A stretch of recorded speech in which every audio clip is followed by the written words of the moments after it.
সাগর,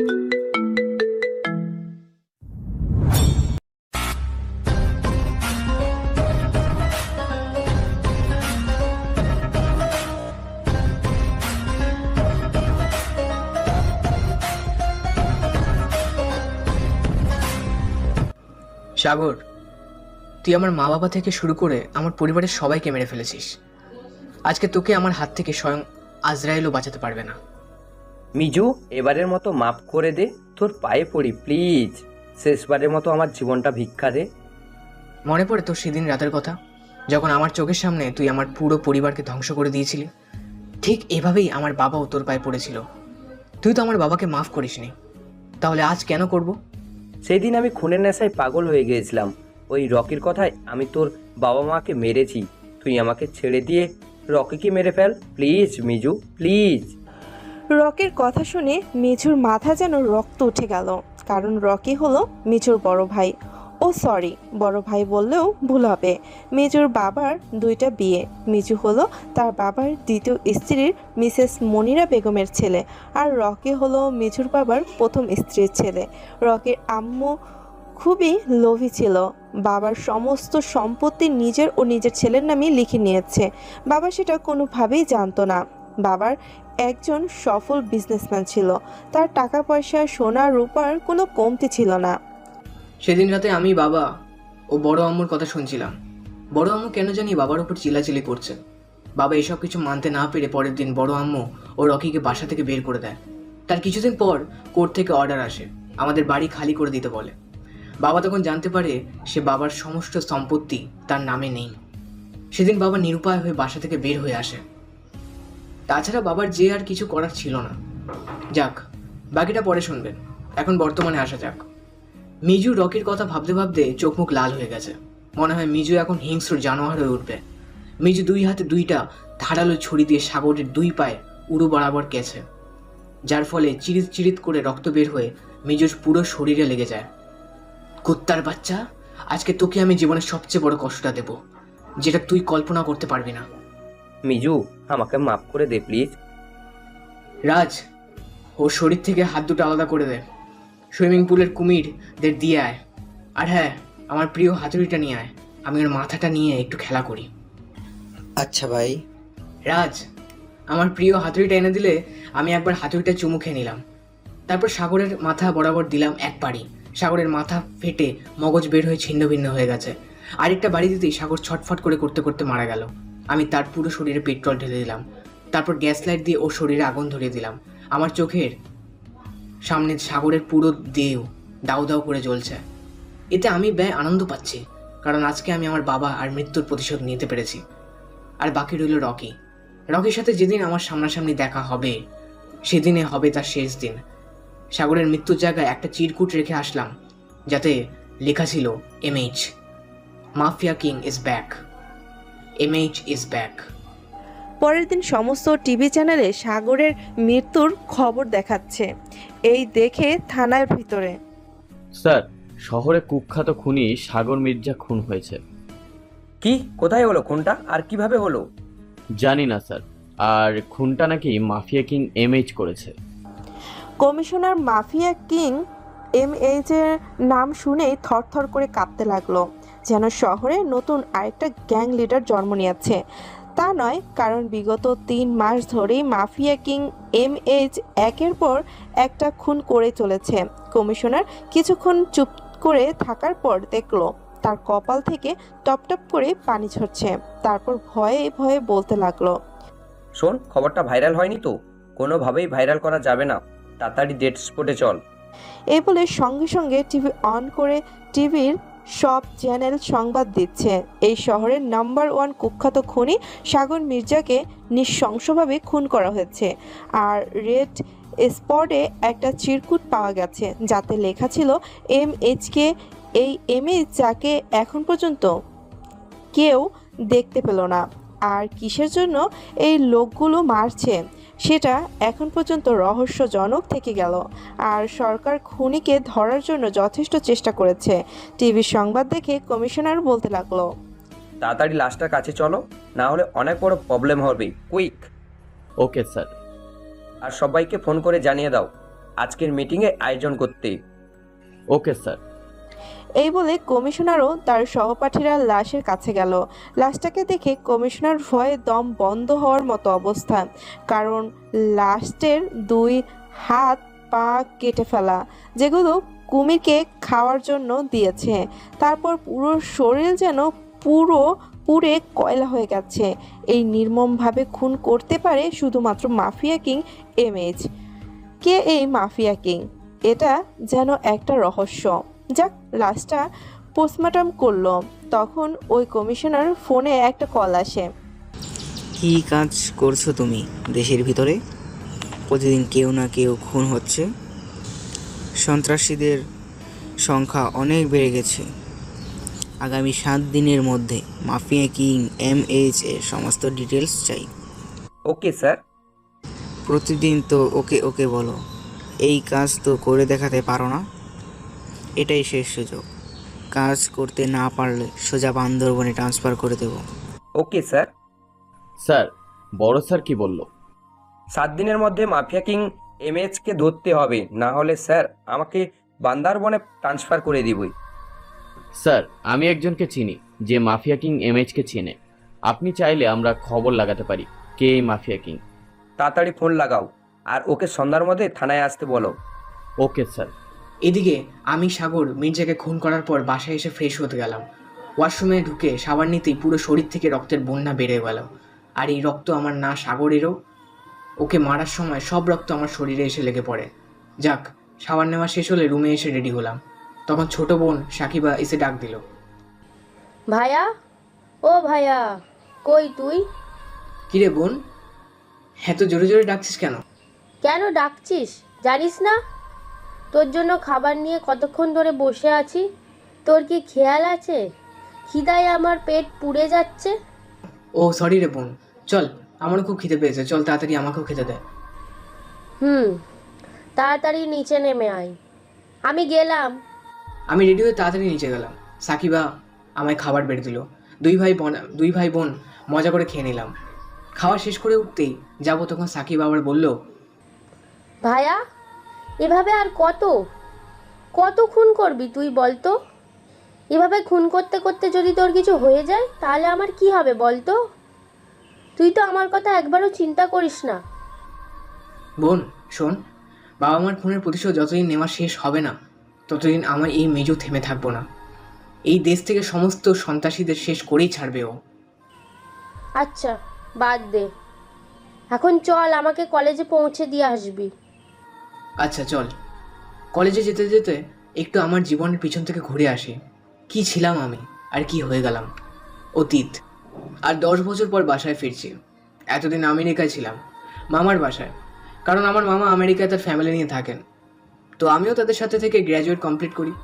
মামার একটা মেয়ে আছে, নাম মিতু। দেখতে সেই লেভেলের কিউট। মিতু বর্তমানে ক্লাস 8-এ পড়ে। অনেক মেধাবী, সবগুলো পরীক্ষায় প্রত্যেক বছর ফার্স্ট হয়। আমি মিতুকে নিজের ছোট বোনের মতো দেখি। আজকে আমি আমার সোনার বাংলাদেশে ফিরে যাব, কারণ 10 বছর মা বাবাকে দেখিনি। মা বাবাকে দেখতে খুব মন চাচ্ছে। এমন সময় মিতু ডাক দিল, মিজু ভাইয়া, নিচে এসে খাবার খেয়ে যাও। আচ্ছা তুই খাবার রেডি কর, আমি ফ্রেশ হয়ে আসতেছি। ও, আপনাদের তো পরিচয় দেওয়াটা হলো না। আসুন, ফ্রেশ হতে হতে আপনাদেরকে পরিচয়টা দিয়ে দিই। আমি মিজু আহমেদ, মা বাবার একমাত্র ছেলে। আমার একটা কিউট ছোট বোন আছে, এবার ক্লাস 7-এ পড়ে, নাম সাকিবা। মা গৃহিণী। বাবার পরিচয়টা গল্প করলে পরে জানতে পারবেন।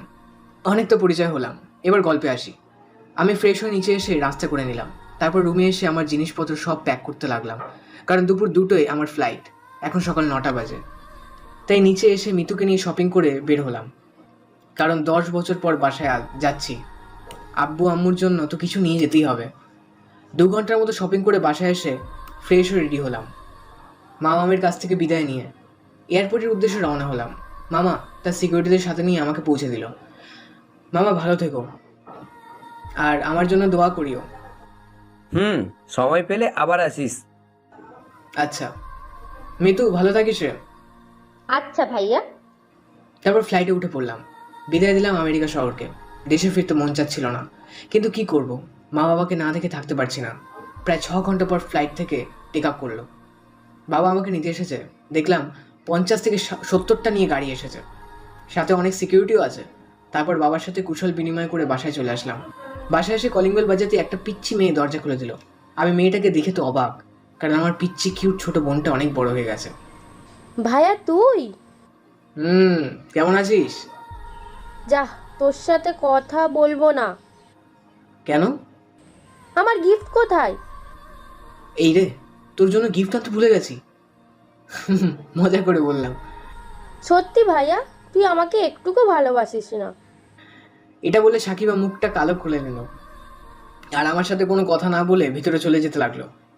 এই পাগলি, কান্না করিস কেন? তোর ভাইয়া তোর জন্য গিফট না এনে থাকতে পারে? হ্যাঁ? সত্যি আমার জন্য গিফট নিয়ে এসেছিস? রে পাগলি। তারপর সবার সাথে গল্প করে করে যে শপিংগুলো করেছিলাম সেগুলো আব্বু আম্মুকে দিয়ে সাকিবার জন্য যে iPhone 15 Pro Max মোবাইলটা কিনেছিলাম সেটা তাকে গিফট করলাম। সাকিবা, এটা তোর জন্য। সত্যি? হুম। ভাইয়া, আমি তো কল্পনাও করতে পারিনি তুই আমাকে এত ভালোবাসিস। ধর পাগলি, এই ভালোবাসা তো কিছুই না। তারপর রুমে এসে শুয়ে পড়লাম। রাতে ঘুম থেকে উঠে ডিনার করে আবারও ঘুমিয়ে পড়লাম। শরীরটা অনেক ক্লান্ত। পরের দিন খুব সকালে ঘুমটা ভেঙে গেল। ঘুম থেকে উঠে জগিংয়ের জন্য বের হলাম। তারপর হালকা কিছু নাস্তা করে গাড়ি নিয়ে বের হলাম পুরো শহরটা ঘুরে দেখতে। সারাদিন অনেক ঘোরাঘুরি করলাম, সাথে সিকিউরিটি ছিল। অনেকক্ষণ ঘোরাঘুরির পর রাতে বাসায় ফিরলাম। তখনই আম্মু বলে, বাবা, দেশে ফিরতে এত ঘোরাঘুরি ভালো না। আম্মু, ঘোরাঘুরি করতেই পারি। কতদিন বাংলাদেশ থেকে দূরে ছিলাম জানো না? আচ্ছা, তোর যা ইচ্ছা, যা তাড়াতাড়ি ফ্রেশ হয়ে আয়, তোর জন্য সবাই ডিনার টেবিলে বসে আছি। আচ্ছা। তারপর ওয়াশরুমে গিয়ে ফ্রেশ হয়ে নিলাম। তারপর সবাই একসাথে ডিনার করে রুমে এসে শুয়ে পড়লাম। আমি আর ভাবতে লাগলাম এখন কি করব। সারা রাত অনেক ভেবে আব্বুকে বললাম, আব্বু, আমি ঢাকা বিশ্ববিদ্যালয়ে শিক্ষকতা করব। কি বলিস বাবা? আমার এত বড় বিজনেস আছে, দেশ বিদেশে আমাদের অনেকগুলো কোম্পানি আছে। আমি ভাবছিলাম তুই দেশে ফিরে আমার বিজনেস সামলাবি, তা না করে শিক্ষকতা কেন? আব্বু শোনো, আমি তোমার টাকা পয়সা বিজনেস দিয়ে কী করব? শোনো, পৃথিবীতে যদি কোনো সম্বোধনের পেশা থাকে তা হলো শিক্ষকতা। এই যে দেখো, আজকে তোমার ছেলে গ্র্যাজুয়েট কমপ্লিট, তার পিছনে কিন্তু শিক্ষকতার হাত আছে। শিক্ষকের অনেক হাত আছে। শোনো, আমি কোনো কথা শুনতে চাই না। তুমি যেভাবেই হোক আজকে রাতের মধ্যে ব্যবস্থা করো। ওকে, ঠিক আছে। মাত্র একটা ফোন আর তুই ঢাকা বিশ্ববিদ্যালয়ে। ওকে ওকে আব্বু। আব্বু আমার সমস্ত ব্যবস্থা করে দিল। 3 দিন পর সকালে আম্মুটাকে ঘুম থেকে উঠে ফ্রেশ হয়ে নাস্তা করে নিলাম। এরপর ভার্সিটির জন্য রেডি হয়ে নিলাম, একদম গরিব ছেলেদের মতো। আমাকে দেখতে যে কেউ গিয়েও ভূত মনে করবে। আমার অন্যদের মতো বড়লোকি দেখাতে একদম ভালো লাগে না। তাই একটা রিক্সা নিয়ে ভার্সিটিতে চলে আসলাম। প্রথম দিন, তাই কেমন যেন আনইজি ফিল হচ্ছে। এখন পর্যন্ত কোনো বন্ধু হয় নাই। আস্তে আস্তে ভার্সিটির ভিতরে যেতে লাগলাম। ভার্সিটির গেট দিয়ে প্রবেশ করতেই কে একজন ডাক দিল। পিছনে তাকিয়ে দেখি এক জায়গার অনেকগুলো মেয়ে দাঁড়িয়ে আছে, সব কয়টা জিন্স পরে আছে। দেখি গুন্ডি টাইপের মনে হলো।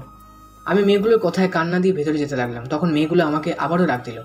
তাই এবার আমি দাঁড়িয়ে গেলাম। শুনেছি কলেজে নাকি র্যাগিং হয়, হয়তোবা আমার সাথে এমনটা হবে। তখন সব কয়টা মেয়ে আমার সামনে এসে বলতে লাগলো, কি রে খ্যাত, এতক্ষণ ধরে ডাকছি, কানে যায় না? জি, আমি খ্যাত না, আমার একটা সুন্দর নাম আছে। ও তাই নাকি? তো তোর নাম কি তোর? জি, আমার নাম মিজু। তোর পোশাক এরকম কেন? গ্রাম থেকে উঠে এসেছিস নাকি? এটা বলে সব কয়টা মেয়ে হো হো করে হেসে দিল। আমি মাথা নিচু করে নিলাম। ভার্সিটিতে আজকে নতুন নাকি? জি, আজকে নতুন অ্যাডমিশন নিয়েছি। তাই তো বলি, কলেজে যে বড় আপু আছে সালাম দিতে হয়, জানিস না? ও সরি আপু, আসসালামু আলাইকুম। ওয়ালাইকুম আসসালাম। তাহলে এবার আমি যাই? এত দাঁড়া কিসের? আর কই যাবি তুই? অফিস রুমে, তারপর সোজা ক্লাসের ভিতর। ভার্সিটিতে এসে কেউ ক্লাস করে না, আর নতুন পাগল আইছে ক্লাস করতে। আপু আমাকে যেতে দিন প্লিজ। তোকে এক শর্তে যেতে দিতে পারি, তুই যদি আমাদের একটা কাজ করে দিস। এই নে। কি কাজ আপু বলেন, আমি করে দিচ্ছি। 17 টাকা, আর আমাদের জন্য 2টা লাকি স্ট্রাইক নিয়ে আয়। ওই যে ওই দোকানে যাবি। ওকে, আমি ওদের কাছ থেকে টাকাটা নিয়ে সিগারেটটা আনতে গেলাম। মামা 2টা লাকি স্ট্রাইক দেন থেকে। এই নেন মামা, আর 20 টাকা দেন। মামা ওই মেয়েগুলো তো আমায় 17 টাকা দিয়ে 2টা সিগারেট নিতে বললো, আর আপনি 20 টাকা যাচ্ছেন, কারণ কি? এটা ওদের নিত্যদিনের কাজ। প্রতিদিন নতুন কাউকে খুঁজবে আর 17 টাকা ধরিয়ে দিয়ে বলবে সিগারেট আনতে। যদি সিগারেট না নিয়ে যান তাহলে ওরা ওই ছেলেটাকে দিয়ে একে একে সবার জুতা মুছিয়ে দিবে। কি? আমি দোকানদারের কথা শুনে অবাক হলাম। এই মেয়েগুলো তাহলে কেমন? এদেরকে এটা একটা শিক্ষা দিতেই হবে। আমি দোকানদারকে বললাম, মামা আপনি আমাকে একটা সিগারেট দেন। তবে মামা ওরা যে আপনাকে... কোনো সমস্যা নেই, আপনি দেন। আর ওসব নিয়ে ভাবতে হবে, 2 দিন পর দেখবেন সব ঠিক হয়ে যাবে। আচ্ছা মামা, এই নিন আপনার একটা সিগারেট। আমি দোকানদারের কাছ থেকে একটা সিগারেট নিয়ে মেয়েদের কাছে গিয়ে বললাম, আপু এই নেন আপনাদের সিগারেট, আর এই নিন বাকি টাকা। ঠাস ঠাস, ছোট লোকের বাচ্চা, তোকে আমি আনতে বললাম 2টা সিগারেট আর তুই নিয়ে এলি একটা সিগারেট। আজকে তোকে আমি কি যে করবো। আপু আপনি তো আমাকে মাত্র 17 টাকা দিলেন, আর 2টা সিগারেটের দাম তো 20 টাকা। তুই আবার আমার মুখের ওপর কথা বলিস। 17 টাকা দিয়েছি তো কি হয়েছে, বাকি 3 টাকা তুই তোর পকেট থেকে দিতে পারিসনি? আপু আমার কাছে তো 3 টাকা খুচরেও নেই। ওরে আমার সোনার ছেলেটা রে, কি সুন্দর করে বলছে, আপু আমার কাছে 3 টাকা খুচরা নেই। শোন, তুই যে ভুল করেছিস সেই ভুলের আমার আদালত মানে এই নিশির আদালতে কোনো খবর নেই। একটা সিগারেট না আনার জন্য তোকে যে নিশি কঠিন শাস্তির মুখোমুখি হতে হবে। সরি আপু, দয়া করে আমাকে এবারের মতো ক্ষমা করে দিন। তোর কোনো ক্ষমা নেই। এডরুমাল, তোর শাস্তি হলো এখানে সবার পায়ের জুতা মুছে দিতে হবে। ভার্সিটির সবাই আমার দিকে তাকিয়ে আছে। ধীরে সবাই একত্রে আমাকে ঘিরে ধরলো। মেয়েটা আমার উপর চিল্লাচিল্লি করতে লাগলো। আমি মেয়েটার কাছে এত হাত জোর করে বললাম, আপু এবারের মতো আমাকে ক্ষমা করে দিন। তবুও মেয়েটা আমাকে ক্ষমা করলো। আমি রুমাল নিয়ে মেয়েটার জুতো মুছতেই যাব, তখনই কেউ একজন এসে আমাকে উপরে তুলে নিল, আর সাথে সাথে মেয়েটার গালে। বেয়াদব জানোয়ার, অশিক্ষিত কোথাকার, তোমার সাহস কি করে হয় আমাদের কলেজের একজন শিক্ষকের সাথে এমন বাজে বিহেভ করার? বাবা কি বলছো তুমি? ওই ছেলেটা আমার কথা... আবার আমার মুখের ওপরে কথা বলিস? এক্ষুনি আমার সামনে থেকে চলে যা, না হলে আমিও ভুলে যাব যে আমার একটা মেয়ে আছে। আর মিজু সরি, তোমার বাবা আমাকে তুমি যে আজকে আসবে কিছুক্ষণ আগেই বললো, আর এখানে ভিড় না দেখলে জানতেই পারতাম না যে এত বড় একটা দুর্ঘটনা ঘটে যাচ্ছিল। আমার মেয়ে নিশির হয়ে আমি তোমার কাছে ক্ষমা চাচ্ছি। প্লিজ বাবা, তুমি ওকে ক্ষমা করে দাও। আরে আরে স্যার কি করছেন? আমার কাছে ক্ষমা চাইতে হবে না, চলেন অফিস চলেন। আগে কথা দাও, তুমি আজকের ঘটনার কথা তোমার বাবাকে বলবে না? আঙ্কেল আপনি নিশ্চিত থাকতে পারেন, এই ঘটনা এই কলেজের মধ্যে থাকবেই। আচ্ছা বাবা, চলো অফিস রুমে। হ্যাঁ অবশ্যই। আর হ্যাঁ, কি বললেন ওই মেয়েটার নাম কি? ও হচ্ছে আমার একমাত্র মেয়ে নিশি। ওর জন্মের সময় ওর মা মারা গেছে। জানোই তো বাবা, মা মরা মেয়ে আমার। ছোট থেকেই ও মায়ের আদর ভালোবাসা পায়নি। আমি ওকে মায়ের আদর দিয়ে বড় করেছি। ও খুব জেদি বাবা, ওর কথায় তুমি কিছু মনে নিও না। আঙ্কেল বাদ দেন, ওসব আমি কিছু মনে করিনি। তারপর প্রিন্সিপাল স্যারের সাথে অফিস রুমে আসলাম। তারপর সবার সাথে পরিচয় নিলাম। স্যার আমাকে ক্লাস রুটিনটা হাতে ধরিয়ে দিল। এখন আমার গন্তব্য হলো ঠিক আমার ক্লাসরুম। আস্তে আস্তে করে ক্লাসে প্রবেশ করলাম। আমাকে দিকে ক্লাসে সবাই দাঁড়িয়ে গেল। আসসালামু আলাইকুম স্যার। ওয়ালাইকুম সালাম। কেমন আছো তোমরা সবাই? আলহামদুলিল্লাহ। স্যার আপনি কেমন আছেন? আমিও আলহামদুলিল্লাহ। তারপর সবার সাথে পরিচয় হয়ে নিলাম। যথারীতি পরিচয় পর্ব দেখলাম থেমে গেল। দেখলাম বাইরে যে মেয়েটা আমাকে র্যাগিং করেছিল সেই মেয়েটা দাঁড়িয়ে আজ থরথর করে কাঁপছে। আমি মেয়েটাকে বললাম, এই যে পিচ্ছি, কি হয়েছে, কাঁপছো কেন? স্যার আমি কিন্তু মোটেও পিচ্ছি না, আমি যথেষ্ট বড় হয়েছি। তাহলে বলো তোমার নাম কি? স্যার আমি নিশি। আর হ্যাঁ স্যার, সকালের ব্যবহারের জন্য সরি। স্টপ, বাইরের কথা বাইরে হবে, এখন শুধু পরিচয় জানতে চেয়েছি। জি স্যার, আমি নিশি চৌধুরী। যাক, মেয়েটার নাম তাহলে নিশি। বাহ, নামটা তো সুন্দর। মেয়েটাও তো সুন্দর আছে রূপে, গুণে গর্ভবতী, ও সরি গুণবতী, কিন্তু ব্যবহারটা কুকুরের মতো। আমি ওইদিকে না ভেবে যথারীতি ক্লাস শেষ করে রুটিন অনুযায়ী সব ক্লাসগুলো করে নিলাম। এর মধ্যে ওই মেয়েটা মানে নিশি আমার সাথে অনেক বার কথা বলতে চেয়েছে, আমি পাত্তা দিইনি। যাক, ভার্সিটি থেকে বাসায় এসে দেখে বড় আম্মু আজকে বাসায় এসেছে। কেমন আছো বড় আম্মু? ভালো না বাবা। তোমার বাবা আমাদের কোনো খোঁজ খবর নেয় না? কেন, বাবা কি এখনো বাসায় আসেনি? না, তোমার আব্বু আমাদের সাথে প্রতিদিন দেখা করে, আজকে কেন করে নাই জানতে এসেছি। রকি সাবধানে কথা বল, ভুলে যাস না এটা তোদের বাড়ি না, এটা আমাদের বাড়ি। সো ভালোভাবে কর, নয়তো ঘর ধাক্কা দিয়ে বাসা থেকে বের করে দেবো। মিজু, রকি, তোরা চুপ করবি? আমি তাদের সাথে আর কথা না বাড়ি আমার রুমে গিয়ে ফ্রেশ হলাম। তারপর সোজা ঘুম। এদিকে আব্বু বাসায় আসলে বড় আম্মু আব্বুর সাথে চিল্লাচিল্লি শুরু করে দেয়। রকির নাকি 3 কোটি টাকার প্রয়োজন। আব্বু অনেক বোঝানোর পরও রকিও বড় আম্মু বুঝলো না। তারা রাগ করে বাসায় চলে গেল। রাতে ঘুম থেকে উঠি, দেখি আব্বু হতাশ হয়ে বসে আছে। আমি আব্বুর কাছে গিয়ে জিজ্ঞেস করলাম, আব্বু কি হয়েছে তোমার? এভাবে বসে আছো কেন? কি ভাবছো? কিছু না বাবা, আয় নাস্তা করি। না আব্বু, তুমি আগে বলো তো কি হয়েছে। তোর বড় আম্মু আর রকিকে প্রতি সপ্তাহে 3 থেকে 5 কোটি টাকা করে দিই, তবুও ওদের কিছু হয় না। আজকে তো রকি আমার গায়ে হাত। কি? রকির এত বড় সাহস? আজকে তোকে?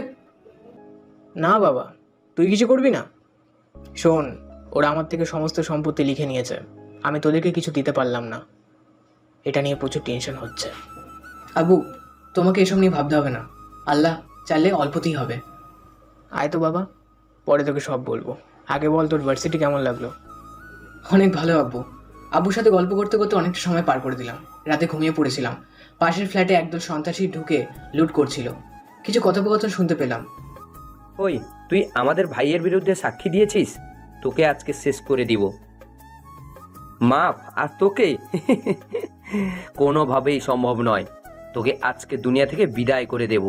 কথাটা বলার সাথে একটা 16 বছরের মেয়ে বাথরুম থেকে সাওয়ার নেওয়া শেষ করে বের হয়ে দেখে তার বাবাকে কিছু সন্ত্রাসী গলায় ছুরি করে আছে আর বলছে, শাহিন, পুরো বাসা তন্ন তন্ন করে খুঁজে দেখ, কিছু পাস কিনা।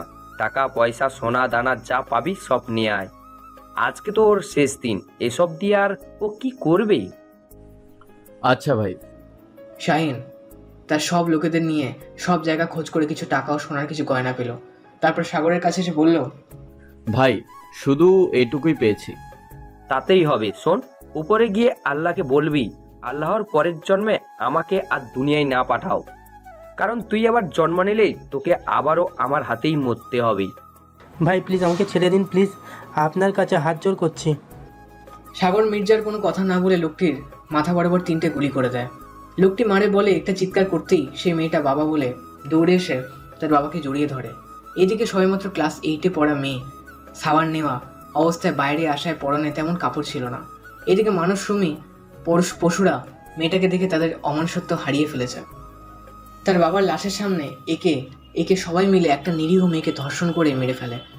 মেয়েটা বাচ্চাও বলে অনেক জোরে চিৎকার করলেও কারো সাহস হয়নি এগিয়ে যাওয়ার। সবাই ফ্ল্যাটের নিচে নেমে আসলে সবাই তাদের জানালা দরজা বন্ধ করে দিয়েছে। আমি নিচে নেমে আসতেই বাবা আমার হাত ধরে আটকে দেয়। কোথায় যাচ্ছিস? বাবা, ওই লোকগুলো তো একজনকে মেরে ফেললো, সাথে একটা মেয়েকে ধর্ষণ করলো। তুমি কিছু করছো না কেন? মিজু, তুই ওদের সামনে গিয়ে দাঁড়ালে যে ওরা তোকে মেরে ফেলবে বাবা। ওরা খুব ভয়ানক। বাংলাদেশের কুখ্যাত সন্ত্রাসী রকি ভাইয়ের লোক ওকেরা।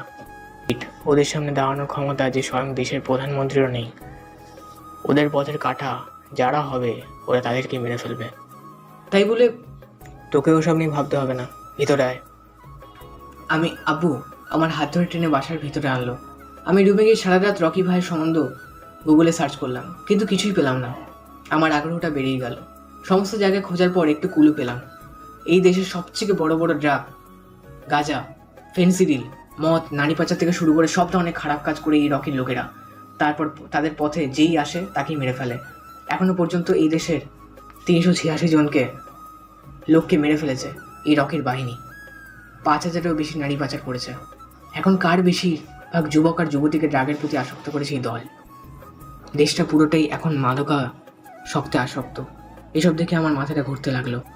এই কোন দেশে আমি বাস করছি? সারা রাত আর ঘুমাতেই পারলাম না। টেনশনে কেন জানি আমার মাথাটা হ্যাং হয়েছিল। পরের দিন রেডি হয়ে কলেজে আসতেই ওই মেয়েটা আমার পথ আটকে দাঁড়ালো। স্যার, আজকে আপনাকে ক্ষমা করতে হবে। সামনে থেকে সরুন তো, নাহলে কিন্তু ভালো হবে না। না, আমি সামনে থেকে সরে যাব না। আপনি আমাকে ক্ষমা না করলে আমি আপনার সামনে থেকে কোথাও যাব না। ভুল করার আগে আপনার ভাবা উচিত ছিল কার সাথে কি করছি। আমি এত কথা শুনতে চাই না। বলেন আপনি আমাকে মাফ করবেন কিনা। কতবার বলবো যে মিজুর কাছে ক্ষমা বলতে কিছুই নেই? আমি আপনাকে 20 মিনিট সময় দিচ্ছি। এই 20 মিনিটের মধ্যে যদি আপনি আমার কাছে এসে না বলেন নিশি আমি তোমাকে ক্ষমা করে দিয়েছি, তাহলে দেখবেন আমি কি করি। যা ইচ্ছে করো, দূরে গিয়ে মরো, যত সব ফালতু মেয়ে কথাকার। আমি নিশির কাছ থেকে এসে ক্লাসে চলে এলাম। কিছুক্ষণ পর থেকে সবাই বিজ্ঞান বিভাগের দিকে দৌড় দিচ্ছে। কী হয়েছে জিজ্ঞেস করতেই একজন ছাত্র বলল, স্যার, রাষ্ট্রবিজ্ঞান বিভাগের ছাত্রী নিশি ওই রুমে ফাঁসি দিচ্ছে, দৌড়ে আসুন স্যার, তাকে বাঁচাতে হবে। কথাটা শুনে অবাক হয়ে গেলাম। দৌড়ে গেলাম, দিয়ে দেখি নিশি গলায় রশি দিয়ে ছটফট করছে, পা দুটো মৃগী রোগের মতো লাফাচ্ছে। মনে হয় না আর বেশিক্ষণ বাঁচতে পারবে। সবাই জানালার পাশে দাঁড়িয়ে দেখছে। আমি কয়েকজন ছেলেকে ডাক দিয়ে দরজাটা ভাঙার জন্য চেষ্টা করলাম, কিন্তু না, সেটা কোনোভাবেই যাচ্ছে না।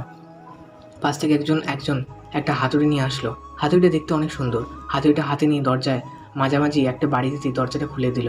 আমি দৌড়ে গিয়ে নিশিকে ধরে ফেললাম। তারপর আস্তে আস্তে সবাই রুমে আসলো। নিশিকে ধরে সবাই মিলে নামিয়ে নিলাম। নিশি সেন্সলেস হয়ে গেছে। তাড়াতাড়ি হসপিটালে না নিয়ে গেলে ও হয়তো বাঁচবে না, তাই ওকে কাঁধে করে হসপিটালে নিয়ে আসি। ডাক্তার ওর চিকিৎসা করছে। এদিকে আমার একটা ফোন আসে, ওকে তুমি তোদেরকে নিয়ে হোটেলে নাস্তা করো, আমি আসতেছি। আমি ডাক্তারের চেম্বারের দিকে যাচ্ছি, তখন থেকে প্রিন্সিপাল স্যার আসলো। মিজু বাবা, তোমাকে কি বলে যে ধন্যবাদ দিব? স্যার, ধন্যবাদ দিতে হবে না, আপনিও খেয়াল রাখুন। আমি একটু বাইরে গেলাম। কোথায় যাচ্ছ বাবা? আমার একটা জরুরি কাজ পড়ে গেছে, কিছুক্ষণের মধ্যে আসতেছি। আপনি ওর পাশে থাকুন, ওকে? আচ্ছা বাবা। প্রিন্সিপাল স্যার নিশির কাছে থাকলে আমি আমার প্রাইভেট গাড়ি করে চলে এলাম গাজীপুর চৌরাস্তা। আমার দেওয়া ঠিকানায় এসে দেখি প্রায় 20 জনের মতো হবে। তারা আমার কাছে এসে বলল, ও আচ্ছা, চলো আমাদের কোম্পানির ভিতরে চলো। তারপর সবাইকে নিয়ে ভেতরে গেলাম। আস্তে আস্তে সবার সাথে পরিচয় হলাম। এখানে যারা আছে তাদের পরিবারের কেউ না কেউ ওই রকির হাতে বন্দি। আমি আসলেই সেটাই চাইছিলাম। রকির বিরুদ্ধে একটা এমন দল গঠন করতে হবে যা সাগরের রকির সমস্ত বিজনেস প্ল্যান শেষ করে ফেলবে। দেশ থেকে সন্ত্রাসীদের শেষ করব। এদেশের যুবক যুবতীকে আর নেশাগ্রস্ত হতে দেব না। যাক, সবার সাথে কথা শেষ করেই আমি হসপিটালে এসে দেখি নিশির জ্ঞান ফিরে এসেছে। নিশির বাবা নিশির পাশে বসে কান্না করছে। মারে, কেন তুই এমন করতে গেলি বল আমায়? বাবা, মিজু মিজু। হ্যাঁ, মিজুর কি হয়েছে বল আমায়। বাবা, আমি মিজুকে ভালোবাসি। সেদিন না বুঝে না জেনে ভুলটা করে ফেলেছি। আমি সেদিন ভুলের জন্য ওর কাছে ক্ষমা চেয়েছি, কিন্তু আমাকে ক্ষমা করে নাই। তাই জেদের বসে তাই বলি এইসব? তাছাড়া আর কোনো উপায় পাইনি বাবা, আমাকে তুমি মাফ করে দিও। বাবা, বাবা শোনো না, আমি মিজুকে চাই। আমি ওকে না পেলে বাঁচবো না। তুমি যেভাবে হোক আমাকে মিজুকে এনে দাও। আমি মিজুর সাথে কথা বলবো। আমি দরজায় দাঁড়িয়ে সব শুনে অবাক হয়ে গেলাম। নিশি আমাকে ভালোবাসে। মেয়েটার প্রতি আমি একটু দুর্বল ছিলাম। বলতে গেলে প্রথম দেখায় আমিও নিশিকে পছন্দ করে ফেলেছি। নিশির এমন পাগলামো দেখে নিজেকে আর ধরে রাখতে পারলাম না। রুমের ভিতরে গিয়ে বলেই দিলাম, আমিও তোমাকে অনেক ভালোবাসি Nishi. I love you, I love you Nishi পাগলি, আই রিয়েলি লাভ ইউ। আমার কথা শুনে নিশির বাবা লজ্জা পেয়ে রুম থেকে বের হয়ে গেল। আমিও নিশির পাশে গিয়ে বসলাম। নিশি আমার উপর মন ভার করে অন্যদিকে মুখ করে বসে আছে। এই নিশি, কি হলো? ওইদিকে মুখ করলে যে, দেখো আমাকে। নিশি, কথা বলে বলছি, না হলে কিন্তু চলে যাব। এই না না, বলছি তো কথা। বলো, কি যেন বলবা? আগে আমাকে ক্ষমা করে দাও। ক্ষমা তো তোমাকে সেদিনই করে দিয়েছি। সত্যি? আমাকে কখনো ছেড়ে যাবে না তো? আরে না, তুমি যদি আমাকে কখনো ছেড়ে না যাও, আমিও তোমাকে কখনো ছাড়বো না। I love you. I love you too জান। যাক, নিশিকে নিজের ভালোবাসার কথাটা বলতে পেরে নিজেকে একটু ভালো লাগছে। মেয়েটা যদি আজকে আমার জন্য মারা যেত, তাহলে নিজেকে কখনো ক্ষমা করতে পারতাম না। কিছুদিন পর নিশি সুস্থ হয়ে উঠলে নিশিকে নিয়ে বাইরে বের হলাম। দুজনে শপিং করতে গেলাম। নিশির পছন্দ মতো ওকে ওর সব জিনিস কিনে দিলাম। তারপর ওকে একটা ডায়মন্ডের আংটি পরিয়ে দিলাম। নিশি আংটিটা পেয়ে খুব খুশি। দুজনে রিক্সায় করে অনেক জায়গা ঘুরলাম। বিকেলের দিকে রাস্তার মোড়ে একটা ফুচকার দোকান। নিশিকে নিয়ে চলে গেলাম ফুচকা খেতে। ফুচকা নিশির সবচেয়ে বেশি পছন্দের একটা খাবার। নিশি একটু ঝাল বেশি খায়। ফুচকাওয়ালা মামাকে বলে নিশির ফুচকায় একটুখানি বেশি ঝাল দিলাম। ঝাল খাওয়ার পর নিশি পানির জন্য ছটফট করছে। আমি চারিদিকে পানি খুঁজলাম, কিন্তু কোথাও পানি পেলাম না। এদিকে নিশিও ঝালের চোটে কান্না করে দিয়েছে। আমি কোনো উপায় না পেয়ে নিশির ঠোঁট জোড়া নিজের দখলে করে নিলাম। প্রায় 10 মিনিট পর নিশিকে ছেড়ে দিলাম। নিশি এবার লজ্জায় লাল হয়ে গেছে। মুখ থেকে আর কোনো কথাই বেরোচ্ছে না। নিশি আমার বুকে মাথা দিয়ে আমাকে শক্ত করে জড়িয়ে ধরে। এই নিশি, কি করছো? কি ছাড়ো, আমাকে সবাই দেখছে তো। দেখো, কে দেখে দেখুক, তাতে আমার কি? আমি আমার ভালোবাসার মানুষকে জড়িয়ে ধরেছি। তার কিছুদিন পর নিশির বাবা আমার আব্বুর কাছে নিশি ও আমার বিয়ের প্রস্তাব নিয়ে যায়। হ্যাঁ, নিশিও আমার বিয়ে আজকে। বর সেজে বসে আছি। নিশিকে বাসর ঘরে দিয়েছে। কয়েকজন বন্ধু আমাকে ধাক্কা দিয়ে ভেতরে পাঠিয়ে দিল। আমি লজ্জায় যেন ভেতরে যেতেই পারছি না। আস্তে আস্তে নিশির কাছে গেলাম। বিছানার উপর উঠে নিশির সামনে বসে পড়লাম। তারপর নিশির মাথা থেকে ঘোমটাটা সরিয়ে দিলাম। নিশি লজ্জা পেয়ে 2 হাত দিয়ে ওর মুখটা ঢেকে ধরলো। নিশিকে কেন জানি আজকে আসমানের পরিদের থেকেও বেশি সুন্দর লাগছে। লাল বেনারসি ঠোঁটে হালকা লিপস্টিক, মুখে হালকা মেকআপ, হাতের মধ্যে লাল রঙের রেশমি চুড়ি। আমি নিশির মুখ থেকে হাতটা সরিয়ে নিতেই নিশি আমার বুকে মাথা দিয়ে আমাকে জড়িয়ে ধরে। তারপর দুজনকে ভালোবাসতে শুরু করি। রাত তখন 3টে বাজে। আমি ততক্ষণে ঘুমিয়ে পড়েছি। হঠাৎ মোবাইলটা বারবার বাজতে শুরু করলো। এত রাতে কে ফোন করলো? তাড়াতাড়ি মোবাইলটা হাতে নিয়ে দেখি একটা আননোন নাম্বার। ফোনটা রিসিভ করতে আমার চোখ কপালে উঠে গেল। এ কি? এ তো বাবা তার মাকে দেখাচ্ছে। কে বা কারা যে বাবা মাকে দুটো চেয়ারের সাথে বেঁধে রেখেছে আর একজন একটা মুঠা লাঠি দিয়ে বাবার শরীরে আঘাত করছে। প্লিজ আমাকে ছেড়ে দিন, আমি আপনাদের কি ক্ষতি করেছি? আঙ্কেল, আপনাকে তো ছাড়ার জন্য ধরে নিয়ে আসিনি। আজকে আপনার শেষ দিন। আপনাকে মারার জন্য কেউ একজন আমাকে 10 কোটি টাকা দিয়েছে। আপনাকে না মারলে কেমনটা হয় বলেন তো? আমি তো কারো কোনো অন্যায় করিনি, তাহলে আপনারা আমাকে মারবেন কেন? এত কিছু শোনার আমার কোনো টাইম নেই। রশ্মিটা, রনি, ওনাদের রশ্মিটা খুলে দাও। চেয়ারে বেঁধে রেখে কাউকে মারলে আমি মজা পাই না। আমিও ভিডিওটা কলটা রিসিভ করে এসব দেখে মাথাটা গরম হয়ে গেল। হ্যালো হ্যালো বলতে বলতে কলটা ভেঙে গেল। তারপর তাড়াতাড়ি রাজকে নাম্বারটা দিয়ে লোকেশন ট্র্যাক করতে বললাম। রাজ লোকেশন দিলেই আমি গাড়ি নিয়ে বের হলাম। আর এইদিকে জামশেদ, তুই আমাকে ও আমার ছেলে 2 চোখে দেখতে পারিস না। তুই জানিস না আমার ছেলে রকিকে এই বাংলাদেশের সব মানুষ ভয় পায়, তাহলে তুই কেন? আম্মু, তুমি ওই ফালতু লোকটার সাথে কি কথা বলছো? যে একটা পরিবার রেখে আর একটা পরিবার করতে পারে তাকে আমি ফালতুই বলি। উনি আমার বাবা নামে কলঙ্ক। রকি, মুখ সামনে কথা বল, আমি তোর বাবা। সি, ওই মুখ দিয়ে আমার বাবা বলতে তোমার লজ্জা করছে না? আরে তুমি যদি আমার বাবাই হতে তাহলে আমাদের রেখে আর একটা বিয়ে করলে কিভাবে? নিশ্চুপ কথা বলো। জানি তো তোমার কাছে কোনো উত্তর নেই। শোনো, যেদিন তুমি আমার আম্মুকে ওই বাড়ি থেকে বের করে দিয়েছো, আমি সেই দিনই ভুলে গেছি আমার বাবা মারা গেছে। তবুও এতদিন আম্মুর কথায় তোমাকে ভুলিয়ে ভালিয়ে তোমার সমস্ত সম্পত্তি এখন আমার নামে। যা তুমি কোনো অক্ষরে বুঝতে পারোনি মিস্টার জামশেদ চৌধুরী। কি? রকি, আমি তোকে মেরেই ফেলবো। তুই আমার নিজের সন্তান হয়ে এই কাজটা করতে পারলি? নিজের না, নিজের তো তোমার ওই ছেলে মিজু, যাকে তুমি আমেরিকায় লেখাপড়া করিয়েছো আর আমাকে বানিয়েছো মূর্খ। রকি, এত কিসের কথা? যেটা করতে এসেছিস সেটা কর। ও হ্যাঁ আম্মু, আমার তো মনে ছিল না। তারপর রকি আর তার আম্মুর কাছ থেকে স্টাম্প নেয়। তারপর সেগুলো জামশেদ চৌধুরীকে সাইন করতে বলে। জামশেদ চৌধুরী সাইন না করতে চাইলে শুরু হয়ে যায় নির্মম অত্যাচার। প্রথমে বাবাকে দেওয়া কারেন্ট শক 580 ডিগ্রি ভোল্টেজ। এভাবে ডোজ বাড়াতে থাকে, কিন্তু তাদের মন আর গলে না। বারবার তাদের কাছে হাত জোর করছে, কিন্তু তারা তাদের কাজ চালিয়ে যাচ্ছে। বারবার রিকোয়েস্ট করে। বাবা যখন রাজি হচ্ছিল না, তখন বাবার সামনে মায়ের শরীর থেকে মাথাটা আলাদা করে দেয় কুত্তার বাচ্চা সাগর। বাবা মায়ের এমন করুণ অবস্থা দেখে মানসিকভাবে ভেঙে পড়ে। রকি ও রকির আম্মুর কথায় রাজি হয়ে বাবা তাদের দেওয়া দলিলে সাইন করে। তারপর রকি বলল, শোন জামশেদ চৌধুরী, কথায় আছে না, কান টানলে মাথা এমনি এমনি চলে আসে। দেখলে আজকে। আর হ্যাঁ, সাগর মিজুকে এই ভিডিওটা পাঠিয়ে দিস, ও যেন আমাদের সাথে লাগতে না আসে। আর শোন, হাজারো হলেও আমার বাবা। বল নিজের হাতে কিভাবে মারি। এই নে তলোয়ার। প্রথমে বাবার 2 হাত পা কেটে শরীর থেকে আলাদা করবি, তারপর দুজনের শরীর একসাথে করে আগুন লাগিয়ে দিবি। কথাটা বলার সাথে সাথে রকি ও বড় আম্মু চলে যায়। সাগর মির্জার সাথে সাথে তলোয়ারটা হাতে নিয়ে বাবার শরীর থেকে মাথাটা ফেলে দেয়। তারপর হাত পা কেটে আগুন জ্বালিয়ে দেয়। এইদিকে আমার জোরে জোরে গাড়ি চালিয়ে রাজের দেওয়া লোকেশনে পৌঁছে গেলাম। দেখলাম আমি আসার 1 মিনিট আগে কয়েকটা গাড়ি করে, লম্বা লম্বা চুল, হাতে পিস্তল, কারো হাতে তলোয়ার নিয়ে কয়েকটা গাড়ি এদিকে ওদিক না দেখে জোরে গাড়ি চালিয়ে গেল। আমি গাড়ি থেকে নেমে বাবার মোবাইলের লোকেশন কাছে গিয়ে দেখি সেখানে দাউ দাউ করে আগুন জ্বলছে। বাবাকে একটা হাতের টুকরো নিয়ে কয়েকটা কুকুর যেন টানা হিচড়া করছে। আম্মুকে কোথাও দেখতে পেলাম না। হঠাৎ আগুনের ভেতরে চোখ পড়তে আমি জ্ঞান হারিয়ে ফেললাম উপক্রম। কারণ একদিক দিয়ে স্পষ্ট বোঝা যাচ্ছে আম্মু ও বাবার শরীরে আগুন জ্বলছে। আমি এদিক ওদিক ছোটাছুটি করে পানি করে আগুন ঢেলে দিলাম, পানি এনে আগুন ঢেলে দিলাম। আগুন নিভে গেল। দেখলাম আব্বু আম্মু কেন জানি চেনাই যাচ্ছে না। ওদিকে থেকে বাবার হাতের টুকরোটা এনে বুকের সাথে জড়িয়ে নিলাম। তামিম, শাহিন ওরাও চলে আসলো। নিশি ও সাকিবাও কীভাবে খবর পেয়েছে জানি না। সাকিবা এসে তো আম্মু ও আম্মুকে দেখে অজ্ঞান হয়ে পড়ে গেছে আর ওঠে নাই। আমি চারদিক থেকে ছোড়াছুড়ি করছি, কি করবো ভেবে পাচ্ছি না। তাছাড়া কেন জানি সাকিবার শ্বাস প্রশ্বাসও চলছে না। রাজকে বললাম, রাজ তুমি ও শাহিন তাড়াতাড়ি সাকিবাকে নিয়ে হসপিটালে যাও, ওর কেন জানি নিঃশ্বাস চলছে না। ভাই আপনি কোনো চিন্তা করবেন না, এই শাহিন গাড়িটা তাড়াতাড়ি রেডি কর। ভাইয়া গাড়ি রেডি, আসুন।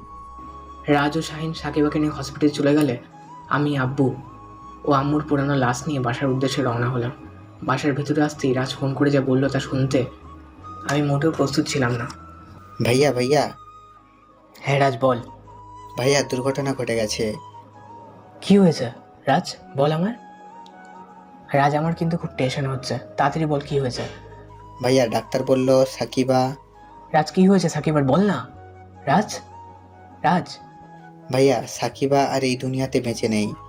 তখন জ্ঞান হারিয়ে যাওয়ার কিছুক্ষণ পরেই নাকি সাকিবা মারা গেছে। কি, তুই কি পাগল হয়েছিস রাজ? মাথা ঠিক আছে তোর? কি বলছিস এসব? ভাইয়া আমি সত্যি বলছি, আমরা সাকিবাকে নিয়ে আপনাদের বাসা আসতেছি। প্লিজ ভাই আপনি ভেঙে পড়বেন না। রাজের মুখে সাকিবা মারা যাওয়ার কথা শুনে নিজেকে আর সামলাতে পারছি না। রাজ ও শাহিন সাকিবাকে নিয়ে বাসায় চলে আসলো। সাকিবা লাশ থেকে ভিতরটা ফেটে গেল। পুরো পরিবারকে একবারের মতো হারিয়ে যেন আমি আজ নিঃস্ব। আজকে থেকে আমার মাথার উপরের বটগাছটাও যেন চলে গেল। প্রিয় আম্মু, যার আদর ভালোবাসা আমাকে সব কিছু ভুলে দিত, সেই প্রাণের আম্মুও মারা গেল। আমি যেন নিজেকে আর আটকাতে পারছি না। রাজ ও নিশি আমাকে ধরে আছে।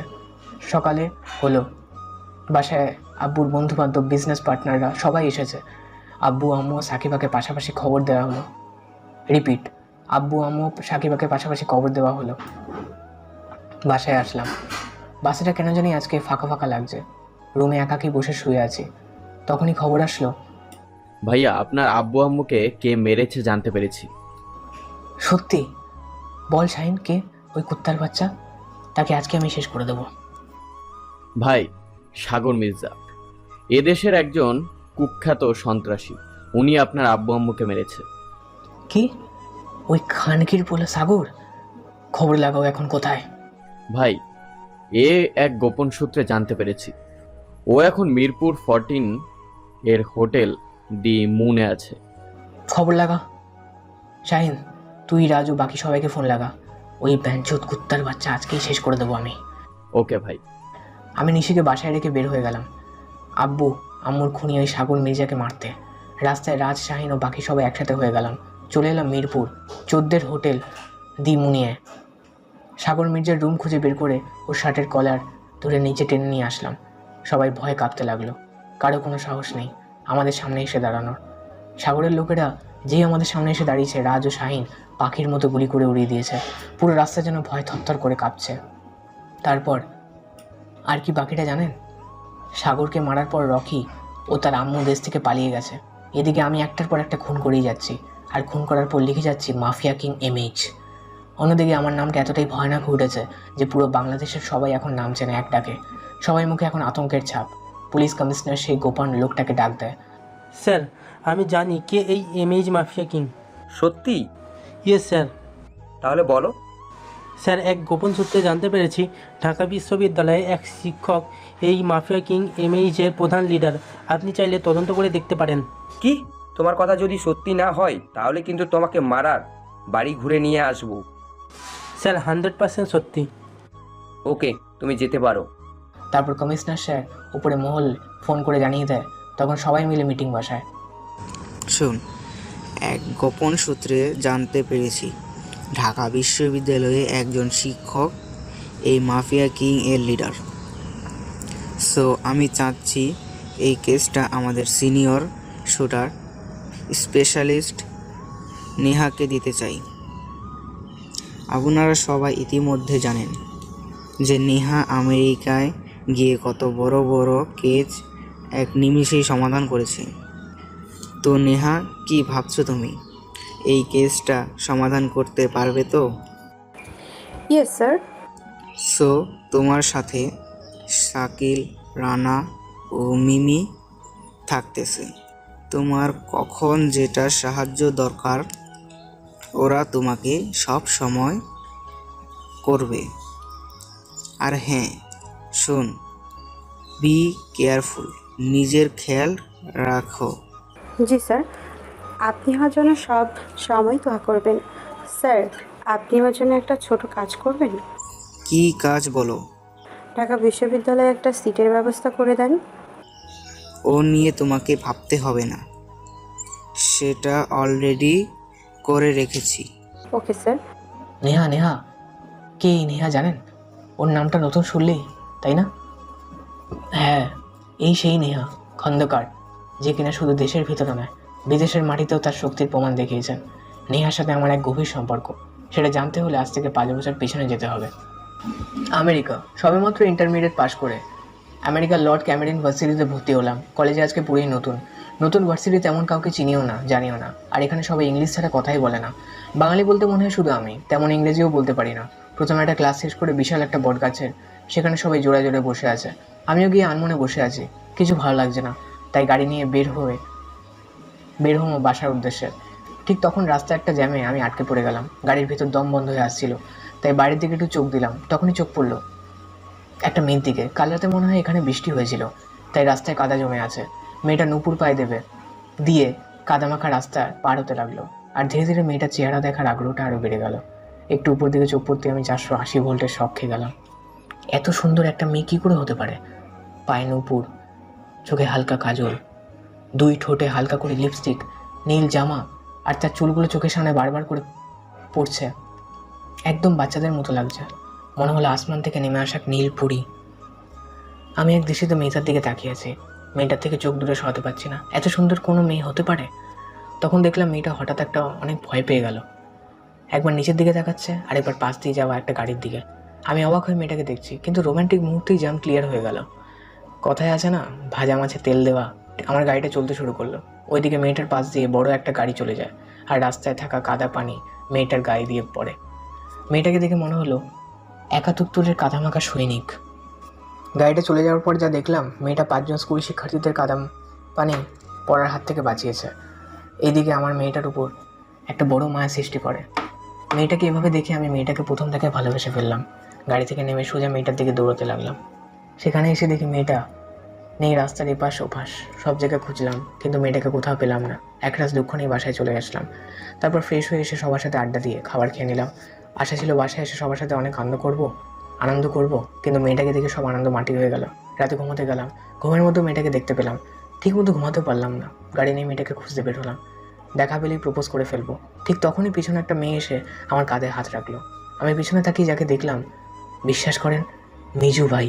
তাকে দেখার জন্য আমি মোটেও প্রস্তুত ছিলাম না। আমি পিছনে তাকিয়ে দেখি একটা মেয়ে আমার কাঁধে হাত রেখেছে। মনে হলো মেয়েটা দৌড়ে এসেছে, একদম হাঁপাচ্ছে। আমি মেয়েটাকে ভালো করে দেখিনি। তারপর যাকে দেখলাম তাকে দেখে আমি রীতিমতো শক খেলাম। এই মেয়েটা তো কালকের ওই মেয়েটা, যার জন্য আমার ঘুম পর্যন্ত হারাম হয়ে গেছে। 2 চোখের ঘুম করে নিয়েছে। আর আমার মেয়েটা এই তো সে মেয়েটা, যার কারণে কোনো কিছুই ভালো লাগে না। মেয়েটাকে দেখার পর বুকটা ঠান্ডা হয়ে গেল। মেয়েটাকে দিকে এক দৃষ্টিতে তাকিয়ে রয়েছি, 2 চোখ সরাতে পারছি না। আমার এভাবে তাকিয়ে থাকা থেকে মেয়েটা হাবাতে হাবাতে আমাকে বলল, তাড়াতাড়ি বাইকটা স্টার্ট করো প্লিজ। আমি তো মেয়েটাকে দেখে চলেছি। তখন মেয়েটি কি আমাকে আবার বলল, ওই হ্যালো, এভাবে কি দেখছেন? তাড়াতাড়ি বাইক স্টার্ট করেন, সময় নেই। আমি আর কিছু না বলে বাইক স্টার্ট করলাম। মেয়েটা বাইকে বসে আমার কাঁধে হাত রাখলো। কী জানে কোন অনুভূতি, তা বলে বোঝাতে পারবো না। জীবনে প্রথম কোনো মেয়ে আমার মোটর সাইকেলের পেছনে বসেছে। কী যে আনন্দ লাগছে। কিছু তো সামনে গিয়ে আমি বললাম, এভাবে পালিয়ে বিয়ে করার কোনো ইচ্ছা আমার নেই। তুমি যদি রাজি থাকো তাহলে আমি আমার আব্বু আম্মুকে ফোন করে ডেকে আনতে পারি। তারপর না হয় দুজনে মিলে কাজী অফিসে গিয়ে বিয়ে করে নেব। What you looking? কী সব বাজে বাজে কথা বলছেন? তাড়াতাড়ি হসপিটালে চলো। এখানে একজন বৃদ্ধ মহিলা টাকার অভাবে তার স্বামীর চিকিৎসা করাতে পারছে না। আজকের মধ্যে অপারেশন না করালে তার স্বামীকে বাঁচানো যাবে না। প্লিজ তাড়াতাড়ি চলো। তাহলে এই জন্যই আপনি আমার বাইকের পেছনে উঠেছেন? হ্যাঁ, তাড়াতাড়ি। তারপর আর কি, বাইকে করে মেয়েটাকে হসপিটালে নিয়ে এলাম। তারপর মেয়েটা পিছনে পিছনে যেতে লাগলাম। হসপিটালের ভেতরে গিয়ে মেয়েটাকে একজন বয়স্ক মহিলার হাতে অনেকগুলো টাকা ধরিয়ে দিল। তারপর কিছু পেপারে সাইন নিয়ে টাকাগুলো অপারেশনের জন্য জমা দিল। তারপর ডাক্তারকে বলল, ডাক্তার সাহেব, এখানে 70,000 টাকা আছে, ওনার স্বামীর জন্য চিকিৎসার কোনো কমতি না হয়। তারপর মেয়েটা বৃদ্ধ মহিলার পা ধরে সালাম করে চলে এলো। তারপর আমাকে বলল, এই যে মিস্টার, এখানে দাঁড়িয়ে থাকবেন না চলে যাবেন? ও হ্যাঁ চলেন। মেয়েটা আবারও আমার বাইকে উঠে পড়লো। তখন আমি বললাম, আচ্ছা ওই মহিলাটা কি আপনার কি হয়? কেউ না। কেন বলুন তো? তাহলে এত টাকা দিয়ে সাহায্য করলেন যে? আমি তো মনে করেছিলাম আপনার কোনো আত্মীয় হবে। একটা কথা বলি শোনো, আমরা ধনী, আজ আমাদের অনেক টাকা আছে, তাই বলে যা খুশি তাই করতে পারি না। আর ওনারা হলো গরিব অসহায়, ভালো করে চলতে পারলে খাইতে পারে না। আর আমরা যদি ওনাদের পাশে দাঁড়িয়ে একটু সাহায্য করতে পারি তাহলে নিজেকে ধন্য মনে করব। আর গরিব মানুষের পাশে তুমি দাঁড়াও, তাহলে তোমার পাশে আল্লাহ দাঁড়িয়ে থাকবে। যদি কোনো দিন পারো তাহলে গরিব মানুষের পাশে দাঁড়িয়ে উপকার করিও। আমি মেয়েটার কথা শুনে অবাক হলাম। এই যুগে এরকম মেয়ে আজও আছে? যেমন মনে করেছিলাম আসলে তা তেমন না। আমি আর কিছু না বলে বাইকে চালাতে লাগলাম। তখন মেয়েটা বলল, আচ্ছা, আপনাকে তো ধন্যবাদ দিতেই ভুলে গেছি। কেন? আজ তুমি না থাকলে আমি সময় মতো হসপিটালেই যেতে পারতাম না, আর সময় মতো না গেলে ওনার স্বামীকে বাঁচাতেও পারতাম না। ও আচ্ছা। ধন্যবাদ। আরে ধন্যবাদ দিতে হবে না, ঠিক আছে। তা আপনার নাম কি? জি, আমি মিজু। আপনার? আমি নেহা, অনার্স কমপ্লিট করে মাস্টার্সে ভর্তি হয়েছি। আর আপনি কিসে পড়েন? আমিও। ও, তাহলে তো ভালোই। আচ্ছা একটা কথা বলি। বলেন। আমরা যেহেতু সেম ক্লাসে পড়ি তাহলে বন্ধু হতে পারি কি? ঠিক আছে। মনটা খুশিতে নাচতে শুরু করলো। মেঘটা না চাইতে বৃষ্টি আল্লাহ মনে হয় এবার আমার দিকে চোখ তুলে তাকাইলো। তখন, তাহলে কি তুমি করে বলবে? ঠিক আছে, তবে আপনাকে তুমি করে বলতে হবে। তাহলে কি তুমি করে বলতে হবে? আমি তো তুমি করেই বলছি, তুমি তো আপনি আপনি করে বলছো। আচ্ছা ঠিক আছে। এভাবে কথা বলতে বলতে নিশিকে তার বাসায় সামনে নিয়ে এলাম। বাসাটা অনেক সুন্দর, মনে হলো কোনো বড় লোকের মেয়ে হবে। তাতে কি আমার বাবার তো আর কম টাকা নেই, এনাদের মতো বড় লোক থেকে 3-4 বার কিনতে পারবো। নিশি চলে যেতে লাগলো। আমি ওর চলে যাওয়ার দিকে একদৃষ্টে তাকিয়ে রয়েছি। তখন নিশি দৌড়ে এসে বলল, আচ্ছা তোমার নাম্বারটা তো দিলে না? নাম্বার কি করবে? কেন, কথা বলবো। কথা বলে কি করবে? তোমার ভালো মতো করে খোঁজ খবর নিব। খোঁজ খবর নেই কি করবে? ওই একদম বেশি বেশি হয়ে যাচ্ছে কিন্তু। নাম্বার দিলে দেই, না দিলে চলে যা। এত রাগ করো কেন? রাগ করবো না তো কি করব? তুমি এত প্রশ্ন করো কেন? ভালো লাগে তাই। ও আচ্ছা, তোমার নাম্বারটা কি দেবে না নাকি আমি চলে যাব? আচ্ছা নাও, 0172375। আচ্ছা রাতে কথা হবে। 85। তারপর নেহা সেখান থেকে চলে গেল। আমিও বাইক নিয়ে বাসায় চলে আসলাম। বাসায় এসে ফ্রেশ হয়ে মামি জড়িয়ে ধরে নাচতে লাগলাম। মামি, ও মামি, তোমার ছেলে প্রেমে পড়ে গেছে। কি বাবা, এত ডাকাডাকি করিস কেন? মামি, তোমার বৌমাকে পেয়ে গেছি। কি সত্যি? সত্যি। থাকে কোথায়? ওর বাবা কি করে? আর নাম কি? ওর নাম নেহা। তোমাকে সেদিন বলেছিলাম না, বাসায় আমার সময় একটা বাঙালি মেয়ে দেখে আমার ভালো লেগেছিল। এটাই সেই মেয়েটা। তাহলে তোর মামাকে বলে বিয়ের প্রস্তাব পাঠিয়ে দিই। একদম না। এরপর দেখা হলে আমি নিজেই নেহাকে প্রপোজ করব। পাগল ছেলে। আচ্ছা ফ্রেশ হয়ে আয়, খাবার দিই। আচ্ছা আম্মু। তারপর খাবার খেয়ে শুয়ে পড়লাম। কখন যে রাত হয়ে গেছে জানি না। ফ্রেশ হয়ে রাতে ল্যাপটপে কাজ করছি, তখন একটা অচেনা নাম্বার থেকে কল এলো। আমি সাধারণত অচেনা নাম্বারে কল ধরি না। রিয়েল লাইফে অচেনা নাম্বারকে থেকে কল এলে সাথে সাথে রিসিভ করে হি 3 বার কল কেটে দেওয়ার পর কলটা রিসিভ করলাম, সালাম দিলাম। মুক্তা, তোকে কখন থেকে ফোন দেয়, রিসিভ করছিস না কেন? আপনি কে? আর কল দিয়ে তুই তাকারি করছেন? আমি নেহা। আচ্ছা বল, কি বলবে? তুই আমার ফোন ধরলি না কেন? আমি অচেনা নাম্বারে কল রিসিভ করি না, আর তোমার নাম্বার সেভ করা নেই। ও, ডিনার করেছো? কিছুক্ষণ আগে করলাম। তুমি? আমি মাত্রই করলাম। কি করতেছো তুমি? কাজ করতেছি। তুমি কি করছো? তো আমি একজনের কথা ভাবছি। কার কথা ভাবছো? সেটা বলা যাবে না। আচ্ছা তোমার কি কোনো গার্লফ্রেন্ড আছে? হাসালে। আমার মতো ছেলের আবার গার্লফ্রেন্ড? সত্যি কোনো গার্লফ্রেন্ড নেই? না নেই, তবে এবার ভাবছি আবার একটা গার্লফ্রেন্ড বানিয়ে নেব। কি বললি তুই? যদি কোনো মেয়ের দিকে তাকাতে দেখেছি তাহলে তোর খবর আছে। তবে আমার একটা কথা বলো, তুমি কখনো তুই বলো, আবার কখনো তুমি? আমি রেগে গেলে তুই বলে ডাকি, আর শান্ত থাকলে তুমি করে বলি। ও, এখন বুঝলাম। আচ্ছা, কালকে এই পার্কে দেখা হচ্ছে কেন? আচ্ছা, বলেই ফোনটা কেটে দিয়ে কাজ করে ঘুমিয়ে পড়লাম। পরের দিন সকালে ঘুম থেকে উঠে ফ্রেশ হয়ে নিলাম, তারপর হালকা কিছু নাস্তা করে রেডি হয়ে গেলাম পার্কে গিয়ে দেখি নেহা আগে থেকেই চলে এসেছে। আমি গিয়ে নেহার পাশে বসলাম, তখন নেহা বলল, আচ্ছা, কালকে এই পার্কে দেখা হচ্ছে কেমন? আচ্ছা। ওর সাথে রিক্সায় বসলাম। আগে কখনো মেয়েদের সাথে রিক্সায় উঠিনি, আজকে প্রথম। তাই আমার কেমন যেন আনইজি ফিল হচ্ছে। আমি রিক্সার মাঝখানে অনেক জায়গায় বাদ রেখে বসেছি, সেটা দেখে নেহা আমাকে বলল, কি ব্যাপার, তুমি এত সরে বসছো কেন? পড়ে যাবে তো। না, আমি ঠিক আছি। চুপ, আমার কাছে এসে বসো। না, আমি ঠিক আছি তো। আমার কাছে এসে বসলে তোমার অসুবিধা কোথায়? আমিও কিছু বললাম না। কিছুক্ষণ পর রিক্সা একটা শপিং মলের সামনে এসে দাঁড়ালো। আমি রিক্সা থেকে নেমে বললাম, এখানে কিসের জন্য এসেছো? কাজ আছে, ভেতরে চলো। আমি আর কিছু বললাম না, ওর সাথে ভেতরে চলে গেলাম। নেহা প্রথমে ছেলেদের দোকানে গেল, তারপর আমার মাপের কিছু জামা কাপড় কিনলো। তখন আমি বললাম, তুমি আমার মাপের জামা কাপড় নিতেছো কেন? চুপচাপ দাঁড়িয়ে থেকো, কোনো কথা বলবা না। আমিও চুপচাপ দাঁড়িয়ে থাকলাম। নেহা ছেলেদের জিনিস কেনার পর মেয়েদের দোকানে গেল, তারপর আমার সামনে কিছু শাড়ি দেখিয়ে বলল, এর ভেতর থেকে একটা শাড়ি পছন্দ করে দাও তো। আমার পছন্দ তুমি নেবে। হ্যাঁ, না হলে আমি কি তোমাকে নিয়ে আসতাম? আমি ওখানে একটা কালো শাড়ি পছন্দ করে নিলাম, তারপর বিল দিয়ে বের হয়ে এলাম। বাইরে এসে দুজনে রিক্সায় উঠলাম। তারপর নেহাকে ওর বাসার সামনে নামিয়ে দিয়ে চলে আসতে যাব, তখন নেহা আমার হাতে শপিংয়ের ব্যাগগুলো দিয়ে বলল, এগুলো নিয়ে যাও। আমি ব্যাগগুলো খুলে দেখি যে শার্ট প্যান্ট কিনেছিল সেগুলো। আমার এসব লাগবে না, তুমি নিয়ে যাও। আমি এত কিছু জানি না, তুমি এগুলো এক্ষুনি নিয়ে যাবে মানে? এগুলো নেহা বাসার ভেতরে চলে গেল। আমি ওকে অনেক ডাকলাম, শুনলো না।